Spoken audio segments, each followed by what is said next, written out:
Hey guys, it's Heather at Bush Puppy Farm. Hope you're doing well. Today's video is very different. It is not garden related, and I'm only putting this out here because I'm thinking about starting a separate channel because it is completely different content. Feel free to skip this video if it's not of interest to you. And if it is of interest to you, let me know in the comments. And then if enough people are interested, I'll just go ahead and start a separate channel. This is about, it's a lot. It's about a lot. This is about my current journey through perimenopause and my new addition of a GLP-1 to my healthcare. And there's a lot of interesting things coming out of this experience, but also the research that led me to go on this medication. So that's what I'm going to get into in this video. And like I said, feel free to skip it if it's not of interest to you. And I will set this up on a different channel if there's enough folks who want to hear about it. So I also am not going to try not to ramble on. I just want to give you some basic stuff. So this is not going to be a half an hour worth of me just rambling at you. Initial stats. I'm 55 years old. I live in California in the Bay Area.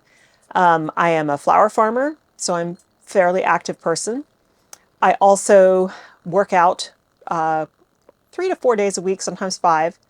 2 to 3 days of heavy weight lifting and 2 days of yoga. And I'm in perimenopause. That is, I've been dealing with symptoms of that for 5 or 6 years now, at least. Both of my kids I have an 18-year-old and a 20-year-old. One of them's living at home right now, taking a year off of college. The other is in college. So it's me and my husband, my cat, and currently my eldest for a little while, living at home. Like I said, I'm a flower farmer, so I work for myself, and I'm outside most of the time. So I'm not really a sit around on the couch person. But I continue to have a number of health problems. And perimenopause just kind of exacerbated a lot of those. So I have chronic migraine. I got my first one when I was 11 years old. And actually before that, we know now that I also had what's called abdominal migraine. They didn't recognize it as such way back then. But my youngest also, unfortunately, had that and now has chronic migraine as an adult. So my migraines weren't that frequent when I was young. It wasn't until after my second child, around 2008, when I started getting them much more frequently. About 2 years after that, I contracted Lyme disease and was very sick for about 7 years with Lyme. And at that time, the migraines just exploded.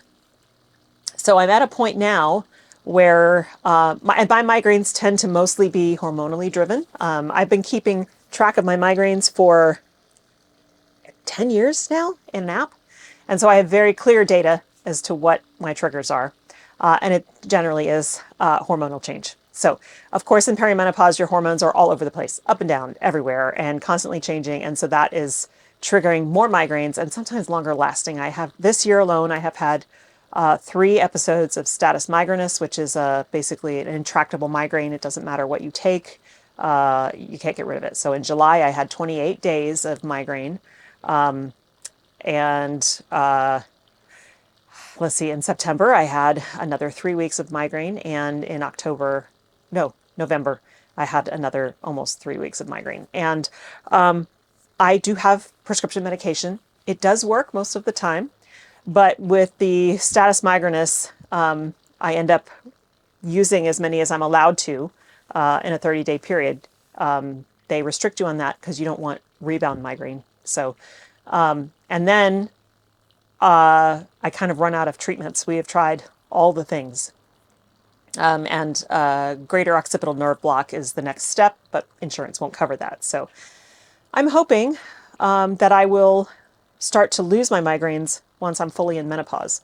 My grandmother did. She's 101, And she said her migraines stopped altogether once she was fully in menopause. And for her, that was great because there was no prescription medication for migraines back then. And so I feel lucky that I have those options. So that's a chronic condition for me. And then the last, since I had Lyme, since I was treated, finally got over the Lyme, and it doesn't show up in my system anymore. So that's good. But I have had joint pain, random joint pain that moves around my body, different places. Numbness in the hands, not numbness, but pain at the same time. Lots of sacroiliac joint problems, just a whole bunch of things that have been a problem. And horrible weight gain, 10 pounds per year since 2021. And no matter what I do. And the doctors just kept saying, look, it's just part of menopause. This is what happens. Your body starts taking the fat from other places and putting it all in your abdomen, which is the worst place to have it. Visceral fat is really scary. Visceral fat surrounds all your organs, and it is highly inflammatory. So that also makes all these other symptoms happen. So I've been very frustrated, continuing to gain weight. And I finally, I never considered going on a GLP-1 before for the weight gain because I was really afraid of side effects. And I had, done keto for years in the past and lost a lot of weight, but, it all came back. So I was like, yeah, I don't know. Maybe this is just the new normal and I just have to deal with it. But in October, I went to do my annual physical, and for the first time, my cholesterol was up enough that the doctor said, if it keeps going up, we're going to have to put you on medication. And she said, this is normal in menopause. Unfortunately, this is another thing that loss of estrogen does. Now, I do take estrogen. I use a transdermal gel because I have migraine with aura. I can't take oral estrogen or my stroke risk increases. So I do take estrogen. I'm on HRT. And so that's helping, I'm sure. I don't really have like hot flashes or anything like that. I have night sweats, but not so much. And I'm fine with that. I started getting anxious about that. And then I started reading some studies. Now, there was a promising one that has just turned out to not going to be the thing. There was a promising study done on semaglutide with Alzheimer's patients, and it was a 20-year retrospective study. And the initial study showed the possibility that maybe this GLP-1 could work to stall or reverse the formation of amyloid plaques in the brain, which lead to Alzheimer's disease. Now, why is this important for me? My great-grandmother died of Alzheimer's disease, my grandmother died of Alzheimer's disease, and my mother currently has Alzheimer's disease. So my sister and I are doing all we can to make sure we're not the fourth generation of this. And we both carry one copy of the gene, so that makes us more higher likelihood, and because it's already in our family now for 3 generations. And having watched my mother do everything, she was an extremely low carb diet for like 2 decades, worked out incessantly. She was super healthy. I mean, at 70 years old, she could do from her toes 10 push-ups with no problem. She could get up from the floor from a seated position without her hands. Like she was like in amazing health, and then it just kind of crashed and burned. She is 79 and was diagnosed last year. So, Alzheimer's, you start noticing the plaques are forming before you notice symptoms. So for my sister and I, it could be happening now. So we're thinking, what can we do to prevent this? So that literally just released the final results of that study yesterday, I think, and that it didn't show any statistically significant data that proved that it was helpful for that. But there is still data out there that shows that giving the brain ketones as an alternative fuel source actually could delay onset or eliminate the possibility of Alzheimer's altogether. So we will see what happens with that research. But that initial study, before this one came out the other day, plus another study, even though it was super small, that showed people who had obesity and chronic migraine taking a GLP-1 had on average 11 fewer days of migraine a month.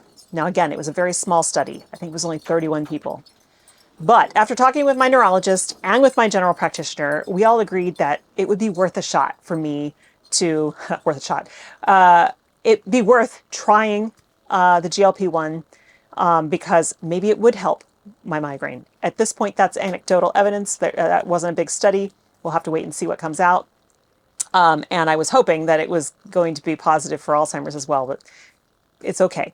And then the weight loss obviously was going to be a great bonus because, as my doctor said, well, the weight loss alone is going to lower your cholesterol. So that problem might clear itself up as I lose weight. So we decided to do this. I was anxious because I had no idea what my side effects were going to be. So I am on Zepbound. I've only taken 2 shots. So I am in the middle of my 2nd week. I take my 3rd shot this coming Friday in 2 days.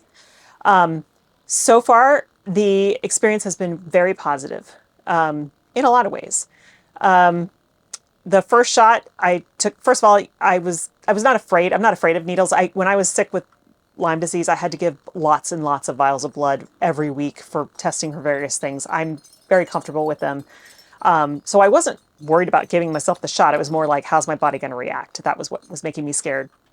So I gave myself the shot Friday night, which is the Friday night before the week of Thanksgiving.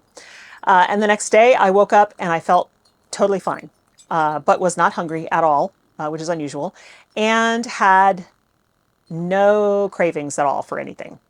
Knew I needed to eat, so I did. I have disordered eating, so for most of my adult life, I've tracked what I eat and kind of obsessed over the macros and all that kind of stuff, especially when I was keto. So that's not healthy. But in this situation, I feel like it's necessary because I really do not want to lose muscle mass while taking this GLP-1. Muscle mass loss, sarcopenia, is very common in menopause and I didn't want to add to that by losing a lot of weight fast where it was eating my muscle and not the fat. And so I continued to increase the weight in working out, which I'm actually really enjoying. And I'm very meticulous about getting between 90 and 120 grams of protein a day, which is challenging when you don't have an appetite, don't feel like eating, but I'm doing it. I'm also meticulous about tracking my fiber. So I am, even though the recommendations for women is 25 grams a day, I've had chronic IBS symptoms most of my life. And in perimenopause, the IBS symptoms get worse. And so I was already dealing with constipation. So I knew I didn't want it to make it worse. So I've been aiming for around 40 grams of fiber a day, and I'm getting it.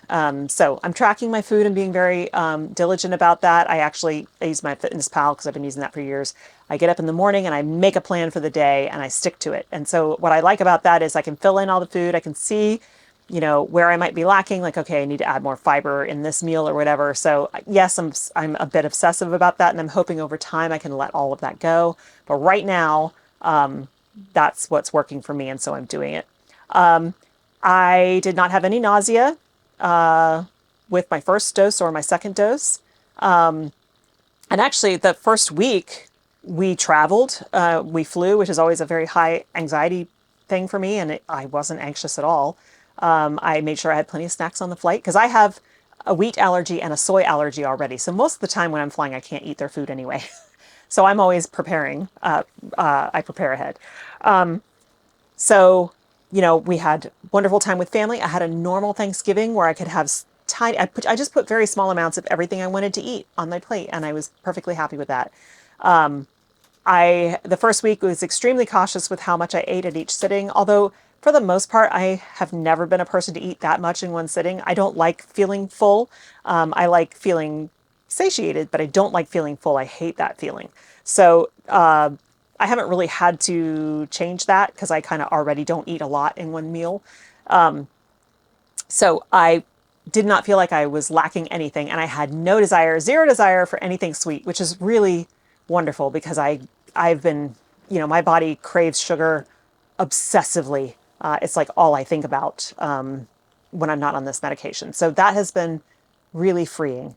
I do, towards the end of the week, when you get closer to needing the shot again, I do have hunger signals, and which is great. I don't necessarily want to not have hunger signals. I think that's important for me. So I like that I'm like, okay, I'm hungry. It's time to eat. But in the first couple days after a shot, then I eat with the clock. Like, okay, it's 9 o'clock. It's time to have breakfast. It's noon. It's time to have lunch. And I try not to eat too late. I really can't eat a dinner past 6:30 p.m. because I already have GERD, and the GLP-1 makes it a little bit worse because it slows gastric emptying. So I definitely have to eat no later than 6:30 p.m. or I can't go to bed until after 10 because it takes a long time for the stomach contents to move through, and otherwise I lay down and I get heartburn or worse, reflux. So yeah, just some basic rules. I haven't had any exhaustion. I feel more positive, mentally more positive. My joint pain has gone away. I don't get the pins and needles in my hands anymore. I don't wake up with dead limbs. It's kind of crazy. And we are midway through the second week, so this is not the week one weigh in, but at week one, I had at the day that I took the second shot, I had lost 6 pounds and 6 inches. And today, which is what, 5 days later, I don't know what the inches are yet because I only measure those once a week on my day after the morning after I take the shot. But today, as of today, I've lost 8 pounds. Now, that's a lot of weight fast. Most of that, I'm certain, has been water weight and like inflammation. And I'm okay with that. I do not want to lose weight rapidly because I'd like to keep my hair. Like after you give birth, you shed a ton of hair because it's a metabolic change. It's a lot of weight dropped fast, and that's just what the body does. So I would prefer not to shed a ton of hair, which means I need to, not lose weight very fast. But this is more than I expected to lose already. And I'm just anticipating it'll kind of work its way back down to maybe 1 pound a week, 2 pounds a week, and I'm fine with that. So yeah, so that's about it. I met with my doctor this morning just to do a check-in, and she wanted to know if I wanted to go up to, so I'm on 2.5 milligrams of Zepbound, which is the starting dose. She wanted to know, she's like, maybe we should just dump you up to 5. And I said, I don't know. I'm kind of scared because I felt like I did well on this dose, and I don't want to risk side effects. So she said, it's totally up to you. Think about it over the next week or so. And then when we go to make your next refill, let me know if you want to stay on 2.5 or if you want to do 5.0. So I'll think about it for the next week or so. If I am still losing weight on 2.5 and I'm still feeling like I'm not ravenous and like it's not hard to stay in a calorie deficit, then I'm going to stay on 2.5 for as long as I can. And the other thing about calorie deficit is that I am not, like the first 2 days, I barely made 800 calories a day, and that is bad. I don't want to do that. So my goal every day is to land somewhere between 1,200 and 1,500 calories. So I'm not starving myself, and I'm not hungry at all usually, but I'm making sure because I want to get that protein in, get that fiber in, and I'm drinking 64 ounces a day. I have a big water jug, and so 64 ounces of water a day. And I'm not a coffee or alcohol drinker, so it doesn't. I'm not really giving anything up. I know this is way more challenging for some folks who like a glass of wine in the evening, and on a GLP-1, a lot of times your stomach won't allow you to do that. So I get that. And I know that so far this has been very easy for me, and it's not this way for everybody. So I feel very grateful. And I feel grateful for the space it has opened up in my mental space, my emotional space, to first of all, seeing the number come down on the scale is huge. And also feeling like I look better in my clothing is huge. It is very motivating to continue. And it makes me feel like, okay, now I can do more. One of the things that was driving me crazy about the weight gain was doing my farm work. I was struggling where I didn't used to. The extra weight made it harder to push a heavy wheelbarrow. It made it harder to squat down. It made you know, doing manual labor was harder because it was a lot more weight to cart around. And so I'm feeling better. Just numbers. I'm 5'7". I started this medication at 194 pounds.